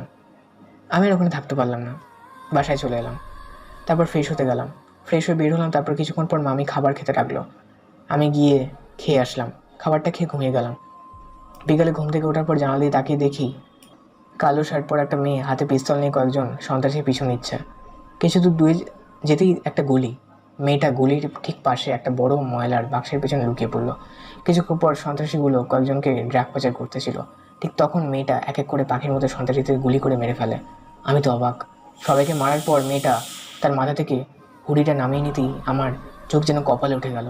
এ কি, এ তো নেহা। নেহা আসলে কি আমাকে খবর দিতেই হবে? নেহাকে এমন অবস্থায় দেখার পর আমার যেন ভিতরটা কেঁপে উঠলো। তখন আমার ফোনটা বেজে উঠলো। ভাই, কে যেন আমাদের লোকেদের গুলি করে মেরে ফেলেছে। আমি জানি কি মেরেছে। ভাই, আপনি শুধু একবার ওর নামটা আমাকে বলুন, তাকে দুনিয়া থেকে বিদায় করে দেব। তোমায় কিছু করতে হবে না, তোমাকে যেটা করতে দিচ্ছি সেটাই করো। ওকে ভাই। আর হ্যাঁ, সবাইকে এক জায়গায় করে নাও, কিছু কথা আছে। ওকে ভাই। আমি শাকিলের ফোনটা কেটে দিতেই আমি নেহা বারবার কল করছে। না, নেহাকে বুঝতে দেওয়া যাবে না। এই কুত্তা, ফোন ধরিস না কেন? জান, ঘুমিয়ে পড়ছি। ও তাই? আমার বাবুটা একটু রুমের দরজাটা খোলো তো। কেন? খোলোই না, তখন দেখতে পাবে। নেহার কথা মতো দরজাটা খুলে দেখি নেহা একটা সুন্দর 3 পিস করে আমার দরজার সামনে দাঁড়িয়ে আছে। কি মেরে বাবা, ক্ষণে ক্ষণে রং বদলায়। এতক্ষণ লাগে দরজা খুলতে? ভেতরে কি করছিলে দেখি? এই বলে নেহা আমার রুমের ভেতর ঢুকে পড়লো। রুমটা অগোছালো। ছি, এত নোংরা রুম। কেউ থাকে এরকম রুমে নাকি অন্য কিছু? নেহা, চুপ করে এখানে বসে থাকো, কোনো কথা বলবে না। দরজার পাশে মামা আমি মিতু অবাক হয়ে দাঁড়িয়ে দেখছে। হঠাৎ করে একটা মেয়ে আমার রুমে ঢোকায়, ও সবাই অবাক হয়ে গেছে। আমি তো লজ্জায় লাল হয়ে যাচ্ছি। তখন মিতু বলল, ভাইয়া, ভাবি কিন্তু সেই। মিতু, ফাজলামো করিস না, যা এখান থেকে। তুমি যতই লুকানোর চেষ্টা করো না কেন, আমি কিন্তু সব জানি। তুমি ওই মেয়েটাকে পছন্দ করো। তোকে তো আজকে। মিতু হাসতে হাসতে নিচে নেমে গেল। নেহা ততক্ষণে আমার অগোছালো রুমটাকে একদম ফুটফুটে করে দিয়েছে। শোন, আজকের পর যেন আর রুম অগোছালো না দেখি। আচ্ছা থাকো, আমি গেলাম, নিজের খেয়াল রেখো। নেহা, এক কাপ কফি তো খেয়ে যাও। না, আজ না, আরেকদিন খাবো। যাক, নেহা চলে গেল। রাতে ল্যাপটপ নিয়ে বসে পড়লাম। আমার কাজ হলো দিনে পড়ালেখা করা, আর রাত হলেই মানুষ মারা। Just joking. কিছুক্ষণ পর একটা ফোন আসলো। স্ক্রিনের দিকে তাকিয়ে দেখি শাকিল। হ্যাঁ শাকিল, বল। ভাই, আমাদের শিকার হোটেল সানরাইজে আছে। হ্যাঁ, আমি আসতেছি, তোমরা রেডি থাকো। বের হয়ে পড়লাম মাঠে। Target hotel sunrise. সেখানে দেশের সবচেয়ে বড় মাফিয়া আকবর তার টিম নিয়ে এসেছিল। আমি গেলাম আমার টিম নিয়ে। আমরা যে হোটেলে যাচ্ছি হোটেল সানরাইজ। জুয়া, মদ, ড্রাগ, ফেন্সিডিল, চোরা, কারবারি সহ বিভিন্ন দেশের নারী পাচার এই হোটেল থেকে হয়। মিজু পুরোই হিরোদের মতো এন্ট্রি নেয়। আকবর মিজুকে দেখে চারদিক থেকে গুলি চালাতে শুরু করে। প্রথমে তারা হোটেলের সমস্ত স্টাফদের মেরে ফেলে। মিজু সাগলদের একটু পিছনে দিয়ে দুই হাতে দুইটা AK-47 নিয়ে গুলি চালাতে শুরু করে। ঠাস ঠাস ঠাস গুলি চলছে আর পাখির মতো মানুষ উঠছে। আরে আকাশ উঠছে না, মিজু সবাইকে মারছে। ওইদিকে একবার এর লোকেরা গুলি শেষ হলে ছুরি নিয়ে এগিয়ে আসে। মিজু একটা ছুরি নিয়ে এক নিমিষে সবার গলা কেটে দেখতে। সবাইকে মেরে মিজু একাই দাঁড়িয়ে থাকে।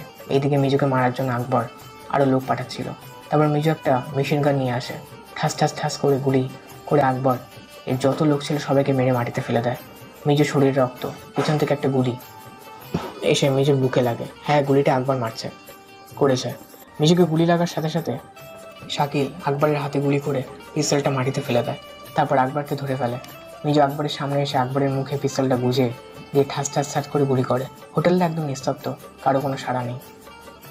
পিছন থেকে শাকিল জোরে চিৎকার করে বলে ওঠে, ভাই পুলিশ এসেছে। আজকেও মাফিয়াকে এইচএস ছাড়া পেয়ে গেল। ম্যাডাম, আজকেও তো ধরতে পারলাম। হ্যাঁ, তবে এই মাফিয়া কিং MHকে আমি ধরেই ছাড়বো। তুমি কোথাও গিয়ে লুকাতে পারবে না। তুমি যেখানেই থাকো না কেন, আমার হাতে তোমাকে ধরা দিতেই হবে মিজু। ম্যাডাম, মিজুটা আবার কে? ও কিছু না, লাশগুলো পোস্টমর্টমের ব্যবস্থা করো।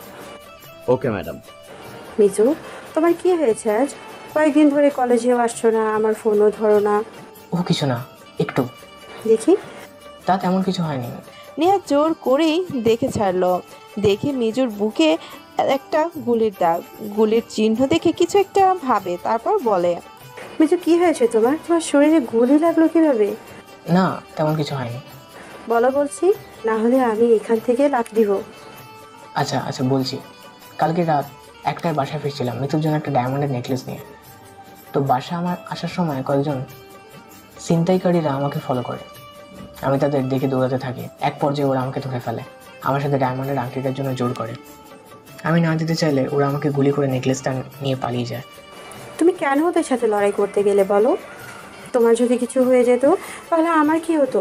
তুমি যতই মিথ্যা বলো না কেন মিজু, আমি তোমার সত্যিটা জানি। কালকে রাতে তুমি কোথায় ছিলে, কী করছিলে সবই জানি। সেদিন তোমাকে সামনে থেকে ধরবো, সেদিন বুঝবে আমি কে। তোমাকে ধরার জন্য সরকার আমাকে দেশে পাঠিয়েছে। তোমাকে না ধরা পর্যন্ত দেশে ফিরছি না। তুমি মনে মনে কী ভাবো? কই কিছু না তো। আচ্ছা, ট্যাবলেট খেয়ে নিও, আমার আবার কাজ আছে। আচ্ছা। নেহা চলে গেল। আমি ভার্সিটি আসলাম। আজ কেন জানি ভার্সিটিটা ফাঁকা ফাঁকা লাগছে, কোথাও কেউ নেই। সামনের দিকে এগিয়ে গেলাম, সমস্ত রুমের তালা গোছানো। আজ মনে হয় ভার্সিটি বন্ধ। তবে কালকে নোটিশ দিল না কেন? হঠাৎ পিছন থেকে কেউ একজন দৌড়ে এসে আমার কাছে হাত রাখলো। ভাই, এখান বড় গ্যাং লিডার ও নারী পাচারকারী মোহাম্মদ পিয়াস কলেজের সবাইকে হলরুমে বন্দি করে নেহা ম্যাডাম ও কলেজের অনেকগুলো মেয়েকে ওই ট্রাকটাই করে নিয়ে যাচ্ছে। ভাই প্লিজ, আপনি ওদেরকে বাঁচান। ওখানে আমার ছোট মেয়েও আছে। আমার মেয়ের কিছু হয়ে গেলে আমি বাঁচবো না। কি পিয়াসের এত বড় কলিজা আমার নেহাকে ধরে নিয়ে গেছে? হ্যাঁ ভাই। আমি তাড়াতাড়ি করে আগে হলরুমের দিকে দৌড়ে গেলাম। দেখি কয়েকজন পিস্তল নিয়ে দাঁড়িয়ে আছে। হলরুমের দরজায় একটা জোরে লাথি মারতে দরজাটা খুলে গেল।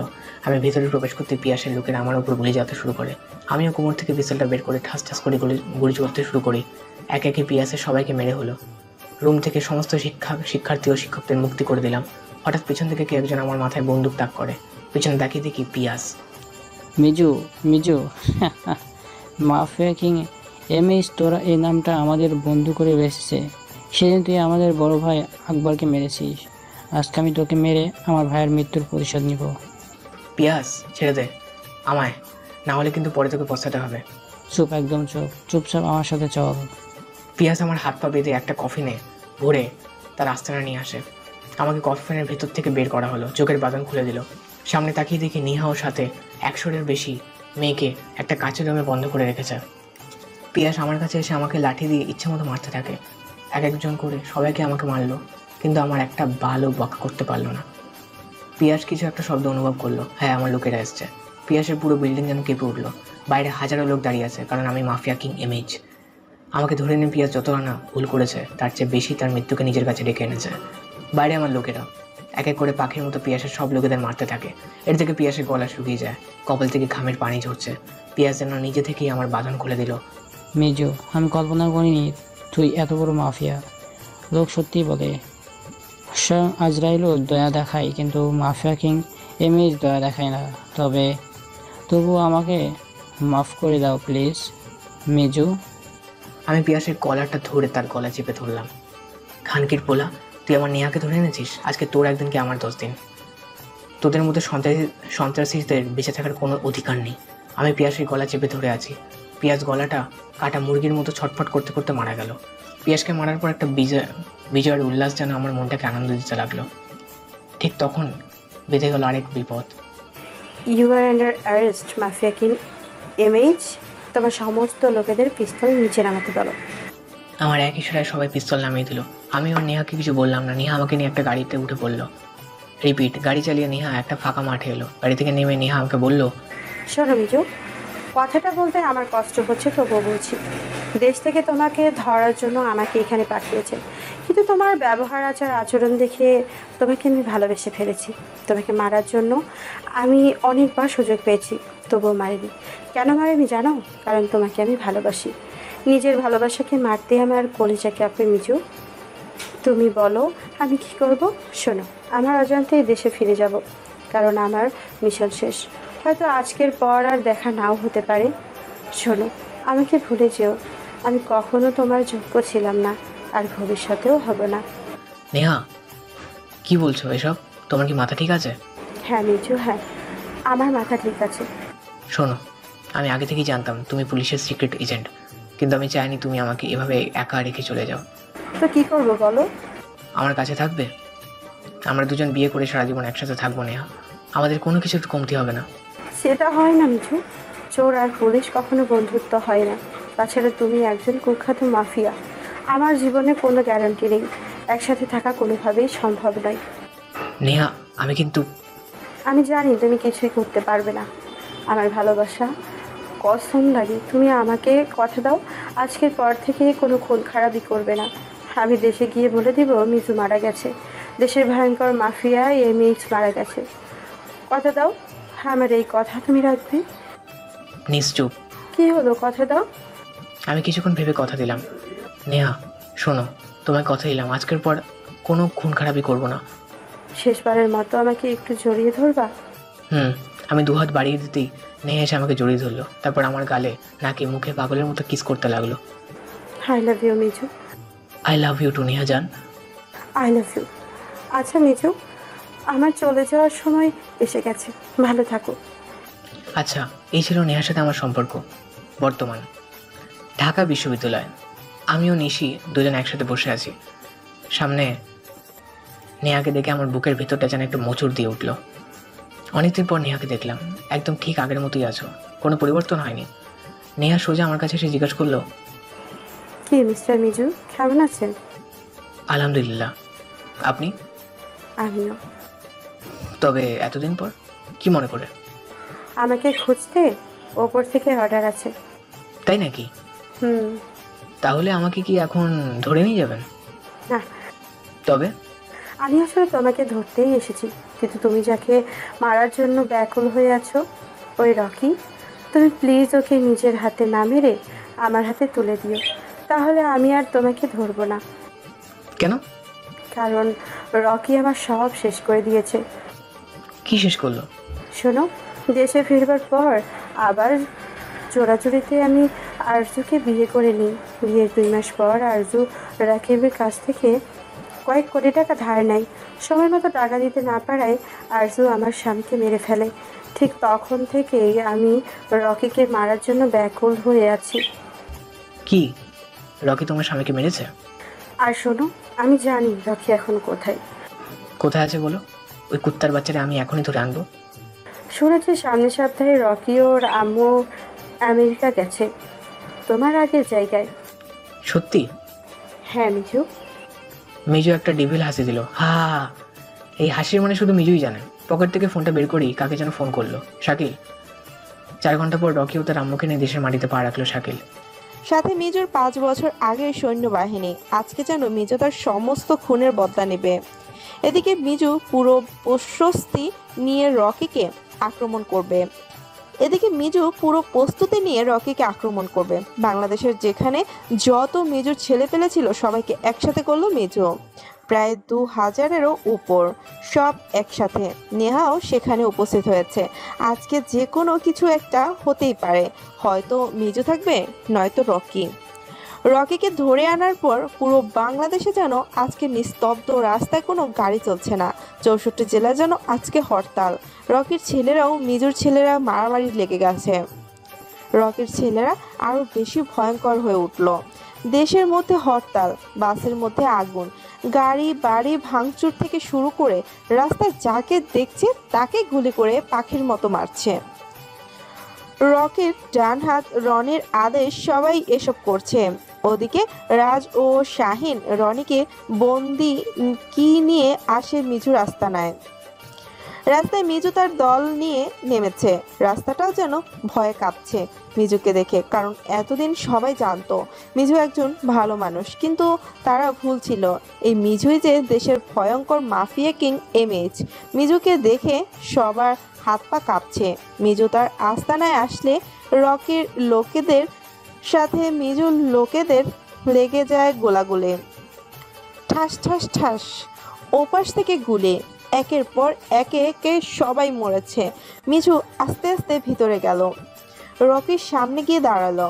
রকি ও রকির আম্মু মিজুর এমন ভয়ঙ্কর রূপ দেখে যেন কিছুটা ক্ষেপে উঠল। হ্যাঁ, এটাই মিজুর আসল রূপ। মিজুর চোখে কালো চশমা, পরনে স্যুট, হাতে AK-47। সোজা গিয়ে রকির বুকে পিস্তলটা ধরলো। রকি একটু নড়ে চড়ে বসলো, তারপর বলল, মিজু কি করছিস কি? আমি না তোর ভাই? চুপ! ওই মুখ দিয়ে তুই ভাই শব্দটা উচ্চারণ করে ভাই নামের পবিত্র ডাকটাকে অপবিত্র করবি না। মিজু, তুই আমাকে বেঁধে রেখে অনেক বড় ভুল করেছিস। তুই জানিস না আমার হাত কত বড়। শোন, তোর হাত যতই বড় হোক না কেন, তোকে আমার হাত থেকে কেউ বাঁচাতে পারবে না, স্বয়ং আজরাইলও না। শুধু একটা ফোন করব, তোর বংশ নির্বংশ করে দিবে। তুই নাকি তাই নাকি? যাকে ইচ্ছা ফোন লাগা, এই নে ফোন। রকি এক এক করে সবাইকে ফোন লাগায়, কিন্তু মাফিয়া কিং এমএইচ এর নাম শুনে সবাই ফোন কেটে দেয়। রকি এবার বুঝতে পারে যে সে ভুল লোকের সাথে পাঙ্গা নিয়েছে। এবার রকি মিজুর পা ধরে কান্না করতে থাকে। মিজু, প্লিজ আমাকে মাফ করে দে। আমি বুঝতে পারিনি তুমি আসলে এত বড় মাফিয়া। হুম, হাসালে রকি, হাসালে। ঠিক এভাবে আমার বাবা মা তোমার পা ধরে কান্না করেছিল। কই, সেদিন তো তুমি আমার বাবা মাকে মাফ করনি। সেদিন আমি অন্ধ হয়ে গিয়েছিলাম সম্পত্তির লোভে। আর বড় আম্মু, ছি, আপনি আপনার স্বামীকে এভাবে মারতে পারলেন? আপনাকে তো আমার বড় আম্মু বলতেও লজ্জা হচ্ছে। বাবা মিজু, আমাকে মাফ করে দে বাবা। আমি না বুঝে এসব করেছি। তাছাড়া যে আমার কোনো পথ খোলা ছিল না। কি করতাম বলো রকি? বড় হওয়ার কয়েক মাস পর তোমার বাবা আমাদের রেখে রংপুর যায় আর সেখানে বিজনেস শুরু করে। আমাদের একটি বাড়ির জন্য ফোনও করতো না। তার কয়েক বছর পর তোমার বাবা তোমার মাকে বিয়ে করে নিয়ে আসে। সেদিন আমার খুবই হিংসে হচ্ছিল। না জানি সম্পত্তি কতগুলো ভাগ হয়। তারপর তুমি হলে। তোমাকে তো ছোটবেলায় মারতে চেয়েছিলাম, কিন্তু তোমার মায়ের জন্য পারিনি। আমার ভেতরটা ফেটে যাচ্ছিল। তোমার বাবা আগের মতো আর আমাকে সময় দেয় না, আগের মতো আর আমাদের সাথে দেখাও করে না। রকি বারবার বাবার জন্য কান্না করতো, কিন্তু তোমার বাবা আসতো না। তারপর তোমাকে আমেরিকায় পাঠালো। রকিও তোমার বাবাকে অনেকবার বলেছিল, বাবা আমি আমেরিকায় গিয়ে পড়ালেখা করব, কিন্তু তোমার বাবা বলেছিল তুমি বাংলাদেশে পড়ো। তুমি ওনার ছেলে, রকিও ওনার ছেলে, কিন্তু কি হলো? সমান অধিকার ও ছোট থেকেই পাইনি। তাই আমি রকির সাথে পরিকল্পনা করে সেদিন ওটা ভুল করে ফেলেছি। দয়া করে আমাকে মাফ করে দাও বাবা। তাই বলে খুন? আম্মু, এত কথা বলার কি দরকার? মিজু তো কখনো আমাকে ভাই বলে মানেনি। রকি, মানছি বাবা তোকে অবহেলা করেছে, তার জন্য তুই আমার বাবা মাকে মেরে ফেলবি? তার শাস্তিও তোকে পেতেই হবে নেহা। হ্যাঁ মিঠু। তুমি আমার প্রতিশোধ নিতে পারো। নেহা রকির কাছে গিয়ে আমার প্রিয় হাতুড়িটা হাতে নিয়ে রকির মাথায় একটা জোরে বাড়ি মারলো। রকির মাথা ফেটে মাথার মগজ বের হয়ে ছিন্নভিন্ন হয়ে গেল। সাথে সাথে রকি গলা কাটা মুরগির মতো ছটফট করতে করতে মারা গেল। আর বাকি থাকলো বড় আম্মু। বড় আম্মু শুন, আমি তোমার ছেলের মতো তোমাকে মারতে পারবো না। এখানে পিস্তল রাখা আছে, নিজের কাজটা করে নিলে উপকারী হতাম। মিজু, তুই আমার একমাত্র ছেলেকে মেরে অনেক বড় ভুল করেছিস। তোকে তো কথাটা বলার সাথে সাথে বড় আম্মু আমার মাথা বরাবর একটা গুলি করে, আর আমি সাথে সাথে জ্ঞান হারিয়ে ফেলি। মাটিতে আমার দেহ পড়ে থাকলো। আমার এমন অবস্থা দেখে নেহার সাথে বড় আম্মুর হাতে গুলি করে পিস্তলটা ফেলে দেয়। তারপর জোরে দুটো থাপ্পড় মারে। শাকিল আমার খুব ভালো বন্ধু। আমাকে মাটিতে পড়তে দেখে আমাকে ধরে কান্না করতে থাকে। নেহা বড় আম্মুকে 3টা গুলি করে সেখানে মেরে ফেলে। হসপিটালের বেডে চিকিৎসা অবস্থায় আছে মিজু। আইসিইউ রুমের বাইরে মামা মামি মিতু নিশি ও নেহার সাথে একসঙ্গে মিজুর সাথে কাজ করা সকল কর্মী বিন্দু দাঁড়িয়ে আছে। সবার চোখে পানি। নিশিকে যেন থামাই যাচ্ছে না, কারণ মেয়েটা মিজুকে নিজের জীবনের থেকেও বেশি ভালোবাসে। আর এই মিজুর যদি কিছু হয় তাহলে কিভাবে বাঁচবে নিশি? ডাক্তার অপারেশন রুম থেকে বের হলো। সবাই ডাক্তারের কাছে এগিয়ে গেল। ডাক্তার সাহেব, আমার মেজর ঠিক আছে তো? হ্যাঁ স্যার, এখন পুরোপুরি বিপদমুক্ত। আল্লাহর কাছে লাখ লাখ শুক্রিয়া। আলহামদুলিল্লাহ। আমি নিজেও চিকিৎসা করে অবাক। এটা জাস্ট মিরাক্কেল। এমন রোগী সচরাচর কোনোভাবেই বাঁচে না। কীভাবে কি হলো আল্লাহ ভালো জানেন। যাক, হসপিটাল আমার বেশ কয়েকদিন কাটলো। এখন আমি সম্পূর্ণরূপে সুস্থ। বাসায় নিয়ে আসা হলো। নেহাও আমার পাশেই আছে। নিশিকে নেহার সাথে পরিচয় করে দিয়েছি। তারা এখন ভালো বন্ধু হয়ে গেছে। এভাবে বেশ কয়েক বছর কেটে যায়। আমাদের ঘর কালো করে একটা সুন্দর ফুটফুটে মেয়ে আসে। তাকে নিয়ে আমাদের দিনগুলো ভালোই কাটছে। একদিন রাতে ল্যাপটপ চালাচ্ছি, ঠিক তখন হা আরে তেমন কিছু না, বউ ফোন করেছে বাচ্চার জন্য হরলিক্স নিতে। তো আপনারাও বাসা যান, আমিও যাই, না হলে আমার আজকে খবর আছে। Good bye.